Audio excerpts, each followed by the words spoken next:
こんにちは、斉藤直樹です。今回は結構切実な質問がいくつか来ていますので、その中から3つの質問にお答えしていきます。ざっくり最初に紹介しておくと、1つ目は、絵師は現実から逃げていることと向き合えっていうポストを発見してしまった質問者さんから、それについて悩んでしまった。どう考えればという質問。そして2つ目は、アンチコメントに困っている。どうすればいいですかという質問。そして最後は、絵柄パクリでプチ炎上してしまって、どうすればいいのか悩んでいる人からの質問です。順番に解説していきますね。最初の質問、サーモンうまいさんからの質問です。絵描きはまず、自分たちが現実から逃げていたことに向き合うべきなんだよ。絵描きには他の産業へのリスペクトと協力、そして学びが必要なんや。いつまでも自由気ままにお絵描きが許される子供のままではいられないんやで。その現実を絵描きは受け入れよう。先日、このようなツイートを見かけました。投げやりで申し訳ないのですが、斉藤直樹先生はこの意見に関してどう感じ、どう考えますかという質問です。はい。サーモンうまいさんはこの意見を見て、多分ね、ショックというか、もしかしたら憤りみたいなものを覚えたんだと思うんですね。それで僕に聞いてきた感じだと思います。絵描きはまず自分が現実から逃げてきたことに向き合うべき。絵描きは他の産業へのリスペクトと協力、そして学びが必要だ。いつまでも自由気ままにお絵描きして子供のままでいるなと。こういう意見に対して僕が感じたことをお伝えしていきますね。まずですね、この意見自体に対しては 70% ぐらいはその通りだなと思いました。はい、その通り。というかこれ絵描きに限った話じゃなくて、全ての職種の人に言えることだと思います。特に他の産業に従事している人へのリスペクトや協力は絶対必要だと思いますね。特にね、絵描き目線で言うなら、絵ってね、それ単体ではコンテンツになりにくいですから、そこにお話を乗っけてくれる人だったり、デザインをまとめてくれる人だったり、もっと引いた目線で言うなら、商品になったものを売ってくれる人、流通、運搬してくれる人、そもそもその商品を企画してくれる人など、多くの人々が相互協力によってみんな生きているっていう構図があります。それをね、学ぶことっていうのは、社会で生きていく上では非常に大事なことですよね。これね、言ってること自体は土星論なので、この意見自体ね、別に変なことを言っているような感じがしないと思うんですが、ただじゃあなんで、サーモンうまいさんは、なんとなくカチンと来たのかっていうと、3つ理由があると思うんですね。カチンと来た理由、1つ目は、なんで絵描き限定でこれを言われなきゃいけないのっていうこと。はい、そうなんです。この意見ですね、別に何も絵描きに限ったことじゃなくて、絵描き以外であっても、全ての職種の方々に当てはまることですよね。それをさも絵描きだけが、その相互協力の関係の輪を理解していないように言われたので、ちょっとね、カチンと来たんだと思います。これについてはね、絵描きであっても、それ以外の職種であっても、分かっている人は分かっているし、分かっていない人は分かっていないと思うので、少なくともね、絵描き全体に対して言うのはちょっと的外れだなとは思いました。あえてね、この文章を添削するとしたら、自分が一番偉いと思い込んでいる世間知らずの絵描きは、まずは他の産業へのリスペクトを学べ、みたいな言い方だったら、わからんでもないような気がしました。はい、カチンときた理由2つ目は、絵を描くことイコール逃げだと言われたことだと思います。これについてはね、僕もちょっと同意しきれませんね。っていうのはですね、人間ってほぼ全ての人が何かにチャレンジして失敗して、そしてまた何か新しいことにチャレンジして失敗してっていう、言ってみればずっと何かから逃げてきている状態だと思うんですよ。いや、僕だって今はプロ絵師を名乗っていますけど、小学校3年生の頃にね、サッカー部に入っていたことがあるんですよ。でもそこでね、全く練習についていけずに、幼いながらにね、これは俺に全然向いてないなって感じて、そこからね、やめた。逃げ出したんですね。でももし、そこで僕がちょっとした成功体験を得られて、俺、サッカー向いてるかもって思っていたとしたら、もしかしたらね、その道を志していたかもしれません。でもね、そこで、俺には向いていないなーって痛感して、そこから逃げ出したからこそ、自分の得意分野である絵にたどり着けて、そして今の自分があると思うんです。それに、プロになった今だって、また新たなチャレンジをして、失敗してそこから逃げ出して、そしてさらに違うことにチャレンジしてっていう連続ですよ。ずーっと何かから逃げてきています。僕だって。でも僕はそれでいいと思ってますし、それしかないんじゃないかとすら思っています。何かから逃げるっていうのは悪いことのように思ってしまう人が多いと思うんですが、それって逆に自分自身と向き合うことでもあると僕は思うんですよ。不得意なことに諦めをつけて、自分が得意なことを探しに行くことを、僕はね、逃げだとは思いません。っていうか、自分が得意なことってそれでしか見つけようないでしょ。そしてね、その過程でみんな大人になっていくんだと思うんですね。自分はこの分野には向いいてないな。でもできている人はすごいな。って他の分野で生きている人へのリスペクトもそこで生まれると思うんですよね。僕が絵描きをやっているのって現実から逃げた結果ではなくて、むしろ肉体的には高みに到達することができないっていう、そういう現実と向き合った結果なんです。そして僕と同じような絵描きって結構多いんじゃないのかなっていうふうに思います。だから全ての絵描きが現実から逃げていると思い込んでいるのはちょっとね、浅はかな思い込みだなというふうに感じました。そしておそらくサーモンうまいさんにとってここが一番カチンときたポイントじゃないのかなって思うのが3つ目の理由。これは一言で言うなら、お前に言われたくないっていうことじゃないかと思うんです。っていうのはですね、この方が言ってることってそっくりそのままその人にも言えることじゃないかと思うんですよね。これね、ポストの言い方的になんとなく絵描きを見下しているようなニュアンスがあるので、この人自身は絵描きじゃないと思うんですけど、そうだとしたら絵描きじゃないこの人にとって絵描きの問題っていうのは所詮他人事じゃないですか。その他人事にわざわざ首を突っ込んで苦言を呈して越に浸って現実逃避しているこの人こそ、まさに今現実から逃げ出している自分自身と向き合うべきだと思いますし、それこそね、絵描きに対するリスペクトや学びが必要なんじゃないかと僕は思っちゃいますね。一生懸命ね、自分の目の前のことに集中している人って自分と関係のない他人に対してこうすべきとかああすべきとか、そんなことを言ってる暇ないんですよね。なので多分この意見を言っている人は今自分がやるべき課題から逃げている暇人だと思います。言ってること自体にはね、一理ありますが、この意見を言ってる人自身が今まさに現実逃避している真っ最中の人だと思いますから、この人の意見自体は無視してもいいんじゃないかと僕は思います。お前が言うなよっていう感じですね、僕からしたら。はい、次の質問です。20代、猫島さんからの質問です。斉藤先生、質問失礼します。だいぶ前に誹謗中傷に悩まされていて、アンチコメやタグ嵐をされていて困っています。アンチへの対処法はあるでしょうか？アンチの対策として、ネガティブなことは言わないように、それと、アンチに刺激を与えない方がいいのでしょうか？アンチ対処法がありましたら教えていただきたいです。斉藤先生、いつもお疲れ様です。忙しい中、いつも動画ありがとうございます。とのことです。はい、猫島さん、ご質問ありがとうございます。SNS 疲れ、SNS 離れという言葉もあるくらいなので、SNS 周りの悩みからは随分みんな解放されたのかななんて思っていた時期があったんですが、僕の感覚からするとまだまだ皆さん SNS の悩みは尽きないようです。いや、これってもうしょうがなくて、そうは言っても SNS って特にクリエイターにとってはなくてはならない拡散ツール、マーケティングツール、自分を知ってもらうための一番効率のいいきっかけですから、その悩みから解放される日っていうのはしばらく来ないんだと思うんですね。でね、ある程度人気になったら絶対悩まされるのがアンチや嫌がらせについての問題です。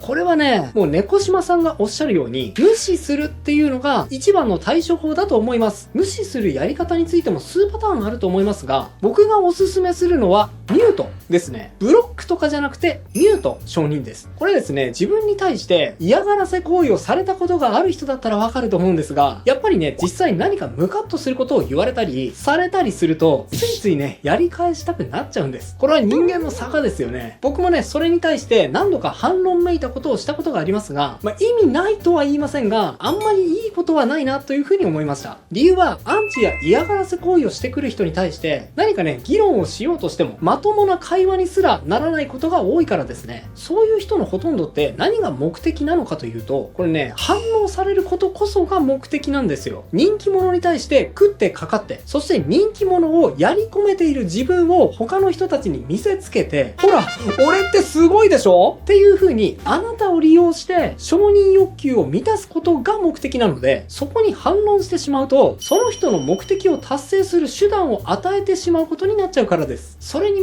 実際のところは顔が見えないのでよくわかりませんが、これね、おそらく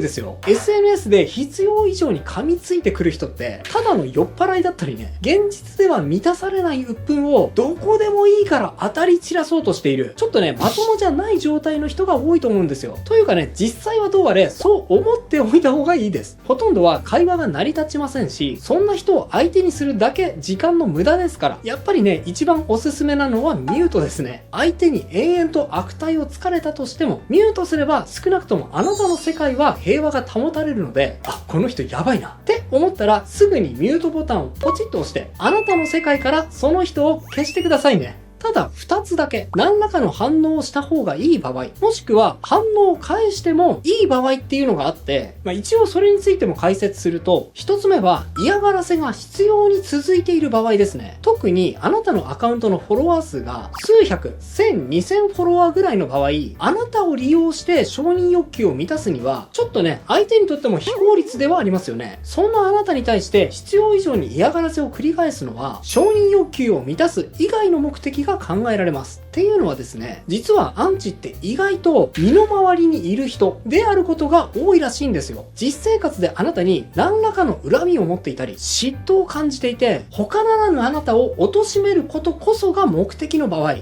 置すると実生活にも影響が出かねない場合もあると思います。相手の出方にもよりますけどね。なんかこの人必要以上にしつこくしてくるな。実生活にも影響が出かねないぐらいエスカレートしてきているな。って思ったら、嫌がらせの投稿を全部スクショしておいて、弁護士に相談して、必要なら開示請求してみるといいと思います。これに似た状況で参考になるのが、所詮他人事ですから、とある弁護士の本音の仕事という漫画の一巻で、SNS トラブル、ネット炎上の対処法について詳しく書かれています。漫画の内容はですね、とあるブロガーの主婦がしつこくね、嫌がらせをされたり、炎上を仕掛けられたりして、そして弁護士に相談して、思い切って開示請求したところ、相手は同じマンションに住んでいる主婦だったっていう内容です。漫画ではね、開示請求から損害賠償請求に至るまでに、どんな手順が必要なのか、そして費用がどのくらいなのかが詳細にね、描かれています。この本によると、開示請求の費用は約55万円くらいということでした。安くはありませんが、放置してエスカレートしていくような問題の場合には検討してみるといいと思います。一応概要欄に漫画の Amazon リンクを載せておきますね。それともう一個、アンチコメントに反応していい場合は、相手にある程度の立場がある場合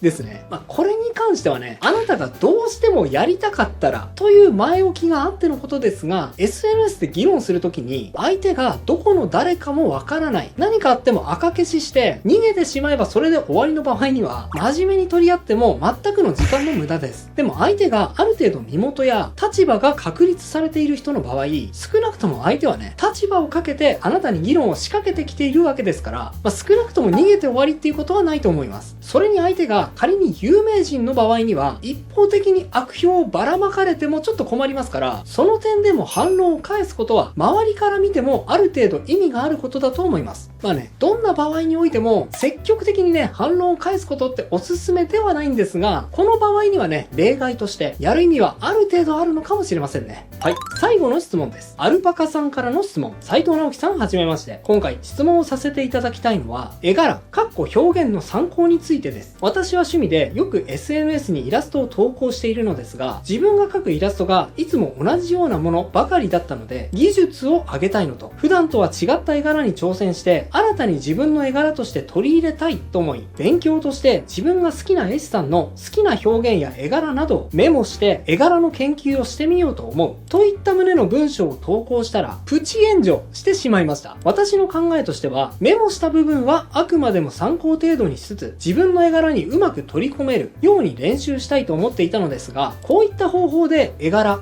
表現を参考にするのはいけないことなのでしょうか。絵柄を真似されるのなんて不快だ。自分の承認欲求のために絵師の絵を利用するな。などといった反応をいただいたりして、もしかしたら自分はとんでもなく悪いことをしようとしてしまったのではないか、相手を深く傷つけてしまう可能性があったのではないかと思うと、すごく申し訳ない気持ちでいっぱいになりました。長文になってしまって大変申し訳ありませんが、斉藤直樹さんは絵柄、表現の参考についてどのようにお考えなのかお聞かせいただけると幸いです。とのことです。はい、アルパカさん、ご質問ありがとうございます。ですね、結論から言っちゃいますね。アルパカさんがやろうとしていること、つまり好きな絵柄を自分の絵柄に取り込むために研究してみることは全く問題ありません。というか、絵に限ったことじゃなく、これはね、あらゆるクリエイターに対して言えることですが、創作ってですね、そもそも好きなクリエイターの模倣から入るのが自然ですし、それを全くしたことがない、俺は完全なオリジナルなんだなんて主張している人がいたとしたら、その人はね、単なる嘘つきです。まずは安心して好きな絵柄の研究をしてくださいね。はい。ただですね、じゃあ何でもかんでも手放しで、模倣